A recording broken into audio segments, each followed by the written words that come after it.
At eto, nag-grocery na naman siya. Na-excite Yan. sa price. Nasaan ka ngayon, bata?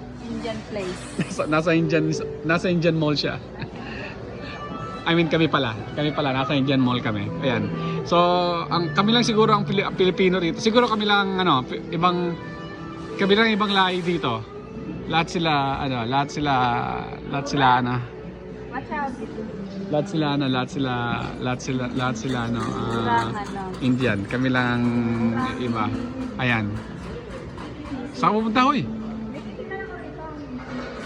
Ayan. Kita mo ibang puro Indian dito, Indian. Pero mabango rito Huwag kayo. Mabango yung mga tao dito. Kaya huwag kayong hindi naman totoo yun na pag Indian may amoy.